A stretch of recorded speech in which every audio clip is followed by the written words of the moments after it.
Isabella Carter, 31, didn't look like someone who had been cast out by her own family. Standing at the edge of the grand ballroom, she wore a soft emerald green gown, her long curls flowing neatly down her shoulders. 9 years ago she had left home with nothing but a suitcase and $200. Now she was unrecognizable to those who once called her the family's biggest disappointment. "You sure you're ready for this?" Michael asked, adjusting his cufflinks beside her. Isabella gave him a calm look. "I didn't come to cause trouble. I came because I need to see them see me." She had grown up in a family of doctors, the famous Carters of Beacon Hill, where every dinner conversation revolved around surgeries, research papers, and medical awards. Her mother, Dr. Deborah Carter, was a decorated surgeon. Her father, Dr. Thomas Carter, was head of cardiology at one of Boston's biggest hospitals. To them, Isabella's dream of becoming a businesswoman was more than a disappointment. It was a betrayal.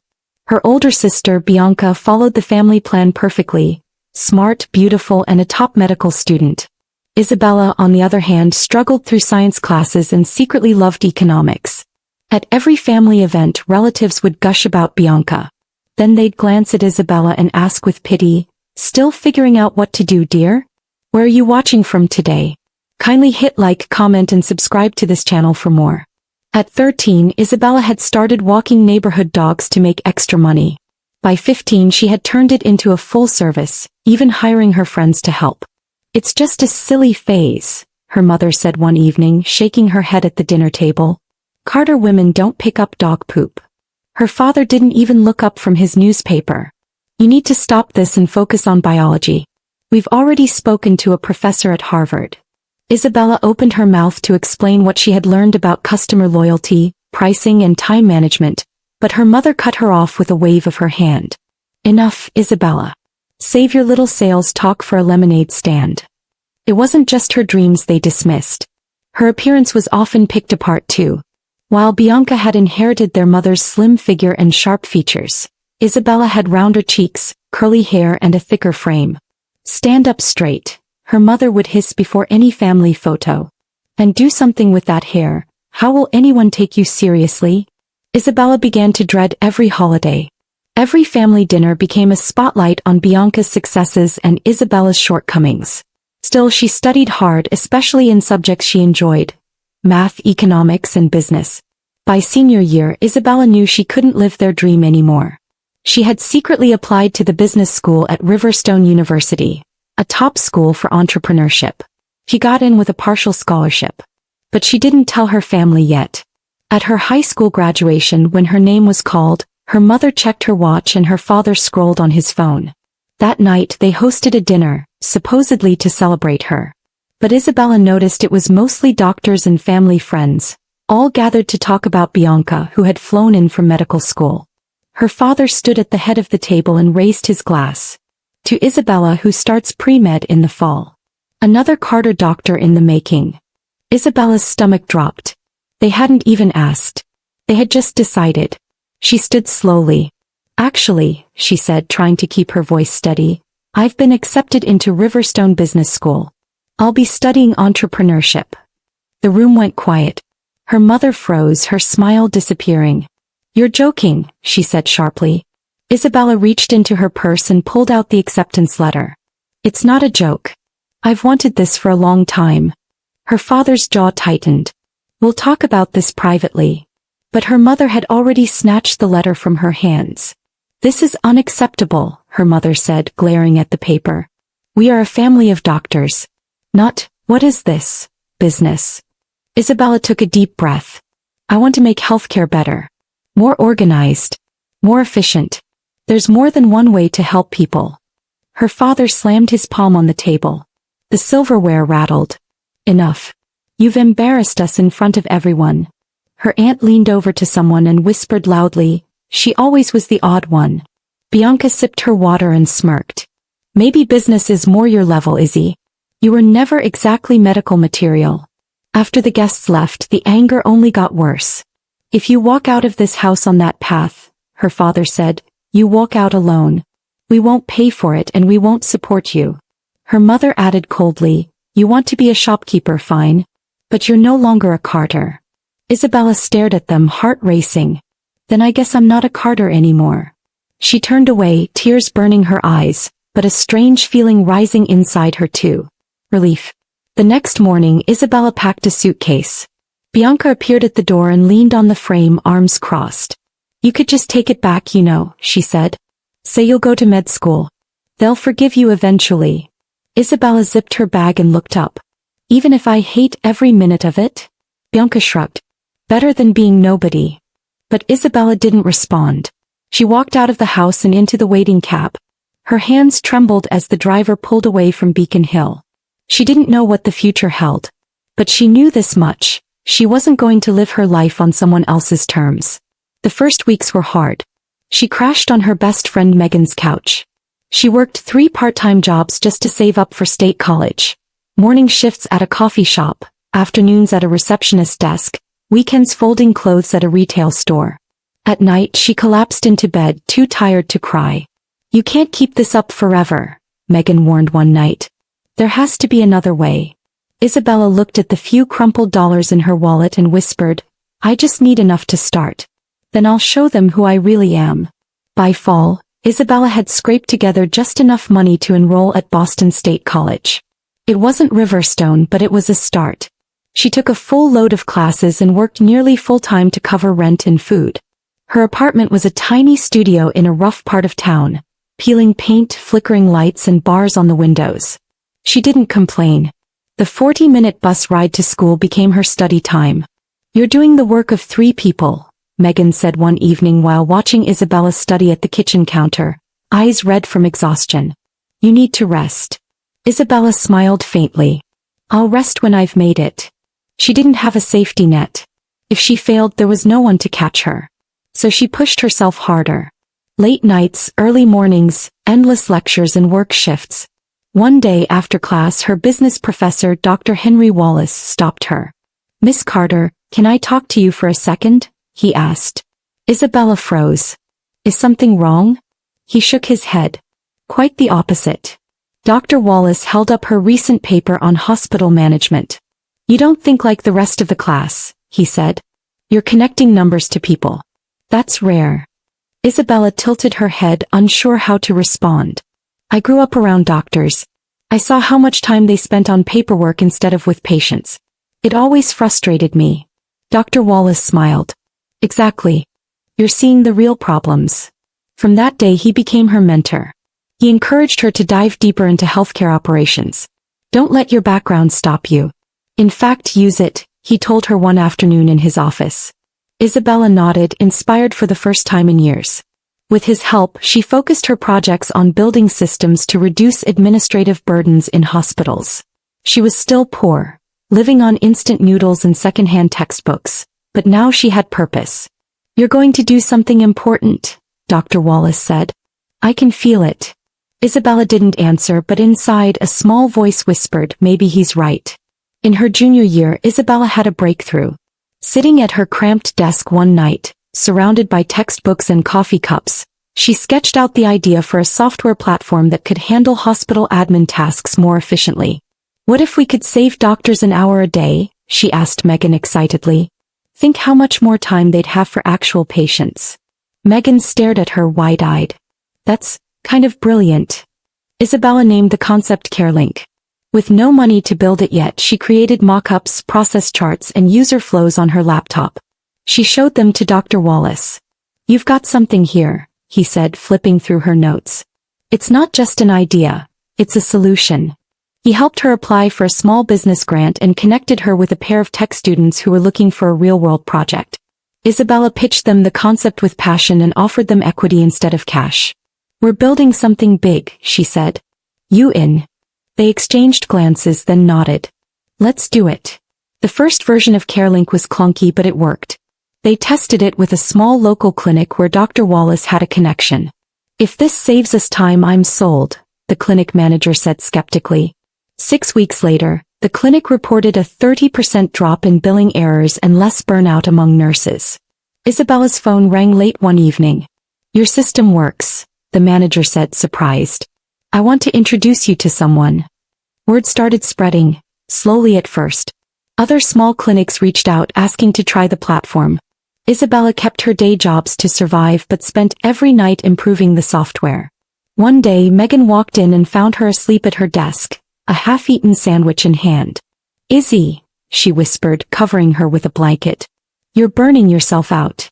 But Isabella was fueled by something stronger than sleep. She was building something that mattered. "Just a little more," she would whisper to herself, clicking away on her keyboard. By the time Isabella graduated, CareLink had grown into a small but promising company. She earned top honors in her business program and gave a commencement speech that left the room in silence. Her words were simple. Sometimes the best path is the one no one believed you could take. She didn't invite her family. As she stood outside with her diploma in hand, Megan hugged her tightly. "I'm so proud of you," she said, tearing up. Isabella looked around at her small circle, Megan, Dr. Wallace, her developer friends, and smiled. "This is my real family," she thought. That summer, Dr. Wallace personally backed her for a startup loan. "I've invested in dozens of businesses," he said, signing the check.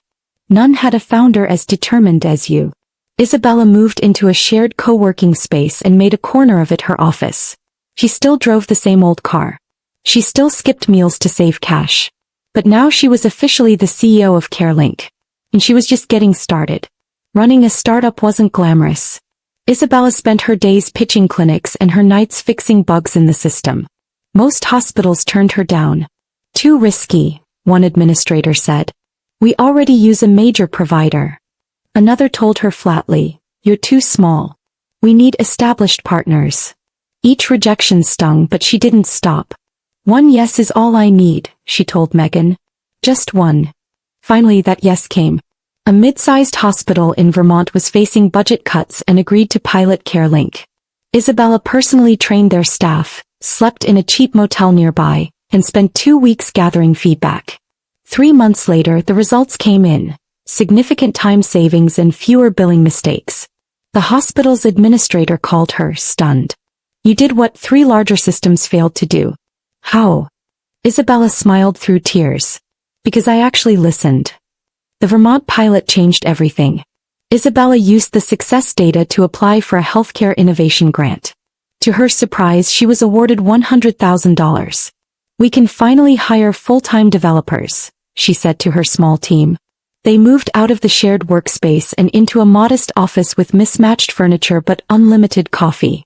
"We're building something real now," one of the engineers said, grinning. As CareLink gained momentum, industry blogs began to take notice. One article described her as the outsider disrupting hospital admin. She clipped it and pinned it to the wall. But she didn't slow down. She called every contact from every clinic, scheduled demos, and personally answered support emails.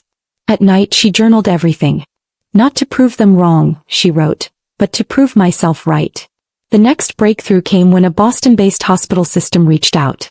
They were planning a major overhaul and had heard about CareLink through the Vermont pilot. Isabella walked into that meeting wearing her only blazer and a pair of heels borrowed from Megan. "I don't have the flashiest product," she told them, "but I have results. And I'll work harder than anyone else." The room went silent. Then the chief administrator nodded. "We'll give it a try." That single contract opened doors. Within 6 months, CareLink expanded to 12 hospitals. The company grew to 15 employees and Isabella finally started taking a small salary. "You don't have to skip lunch anymore," Megan joked, handing her a sandwich one afternoon. Isabella smiled.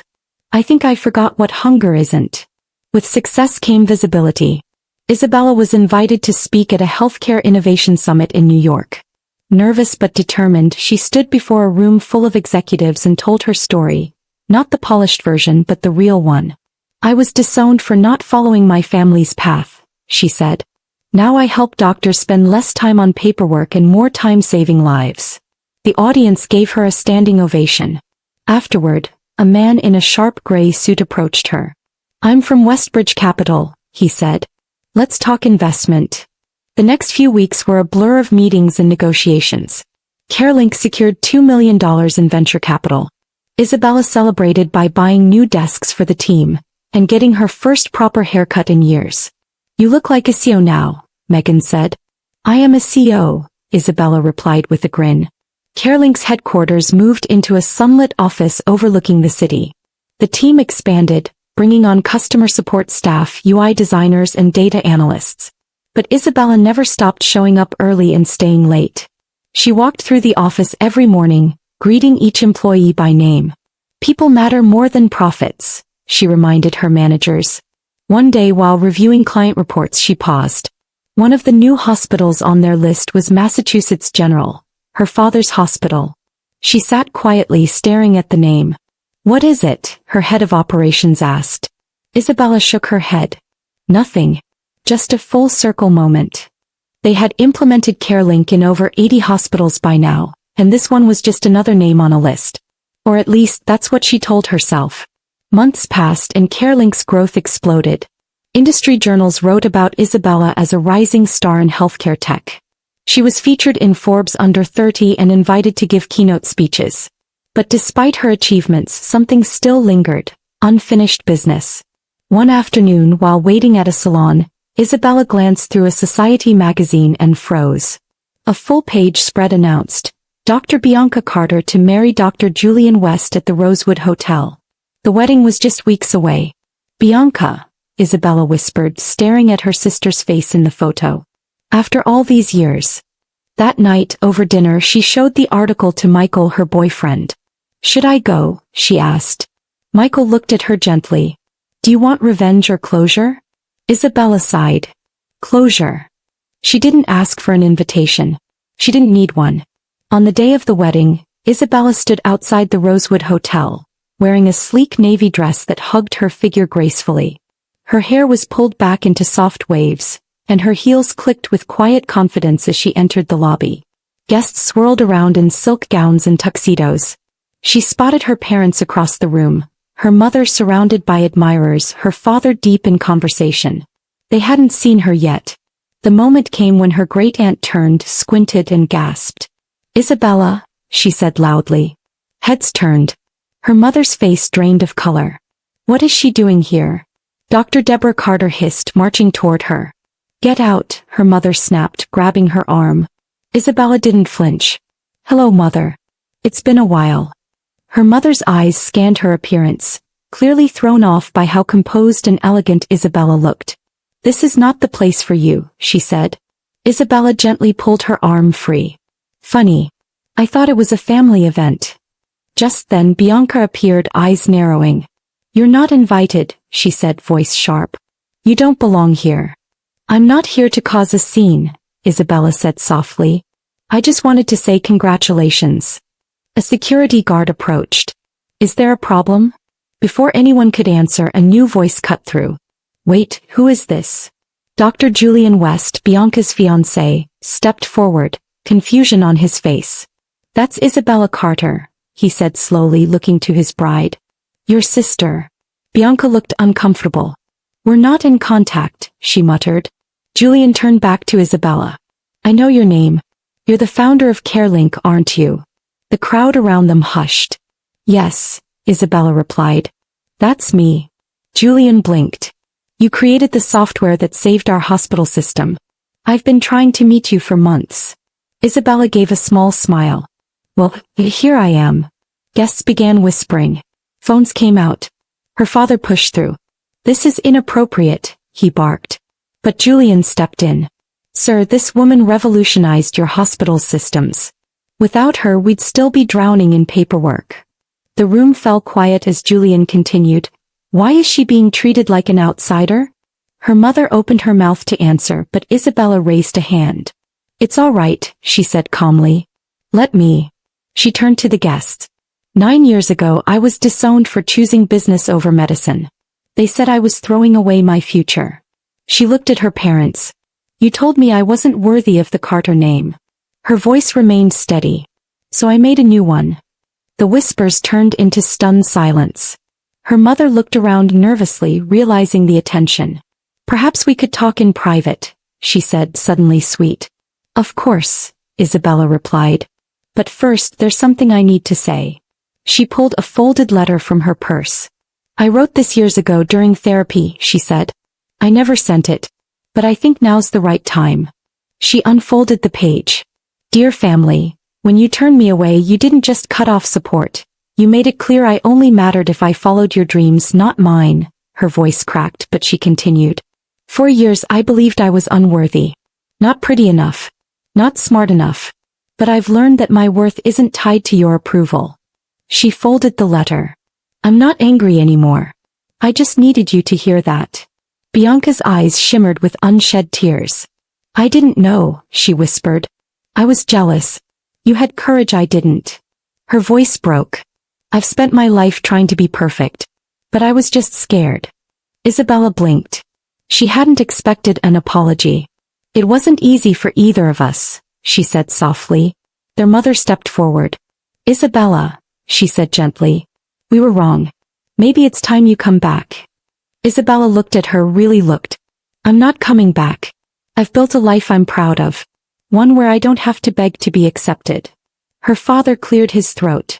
What you've done is impressive, he admitted. The Carter name could use someone like you now. Isabella gave a small laugh. Doubt that I'm useful? She shook her head. No, Dad. I didn't do all this to come crawling back. He turned to Julian. Congratulations on your wedding. I wish you both happiness. She nodded to the stunned guests, then turned to leave. Bianca touched her arm. Can we talk, sometime? Just us. Isabella looked at her sister for a long moment. Maybe, she said. I'm open to that.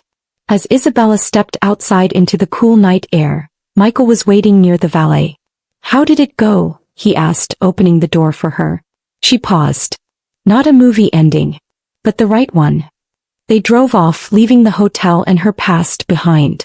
Over the next few days, news of the wedding confrontation spread. Videos appeared online. Commentators praised Isabella for her calm, her power, her truth. Journalists reached out for interviews. Her story touched people, especially those who had been underestimated by their own families. Isabella refused most requests. I said what I needed to say, she told her team. Weeks later, she got an email from Bianca. Can we meet? It read. They met at a quiet coffee shop, far from hospitals and headlines. Bianca looked tired. Julian and I, we're separating, she said. He said he couldn't be with someone who ignored what was happening to her own sister. Isabella softened. I'm sorry. Bianca shook her head. No, I needed to hear it. You've built a life from scratch. I just played the part they gave me. They talked for hours, not as rivals but as sisters trying to rebuild. It wasn't easy, but it was a start. Isabella focused on new goals. She launched a foundation for students cut off by family because of career choices. Scholarships, mentorships, and emotional support. We can't change their parents, she told the board, but we can change their future. The initiative quickly gained national attention. Former doctors, teachers, and executives who had seen her speech or read her story joined as donors. Megan served as managing director. Michael continued working at the hospital, and proposed that spring. Their wedding was small, beautiful, and filled with people who truly saw her. Her parents were not invited. Bianca came, quietly sitting in the back row holding a tissue. After the ceremony, she hugged Isabella and whispered, "Thank you for giving me another chance." Over time their relationship grew, slowly, honestly. They met monthly, talked freely, and began healing old wounds. Isabella never rejoined the Carter family legacy. He didn't want to. She had built her own. A legacy of strength, integrity, and compassion. One forged not in the halls of hospitals, but in the quiet rooms of hard work and harder choices. 3 years later, Dr. Deborah Carter passed away. Isabella visited once, out of compassion. In the hospital room, her mother said softly, "You were right. I was wrong. You didn't need us." Isabella replied, "I needed you to believe in me. But I learned to believe in myself instead." After the funeral, she walked away with no regrets. Her father, still distant, never truly apologized. And that was okay. Isabella no longer needed closure from others. She had given it to herself. Her company, now renamed CareLink Global, expanded internationally. She gave TED Talks, mentored young founders, and continued her foundation work. Her home was filled with love, laughter, and purpose. Michael once said, "You're the bravest person I know." But Isabella didn't feel brave. He just felt free. "This," she said, "is what healing looks like." When people asked her how she overcame it all, she smiled and answered, one honest decision at a time. Years later, at a graduation ceremony where she delivered the keynote, Isabella stood before thousands and said, "True success isn't proving people wrong. It's proving to yourself that their version of you was never true to begin with." She scanned the crowd and smiled. "You don't need their permission to be great. You only need your courage." As the students erupted in applause, Isabella Carter walked off the stage into a life she had built with her own hands, no longer trying to fit into someone else's mold, but standing tall in her own. Remember to hit the like button, comment and subscribe to this channel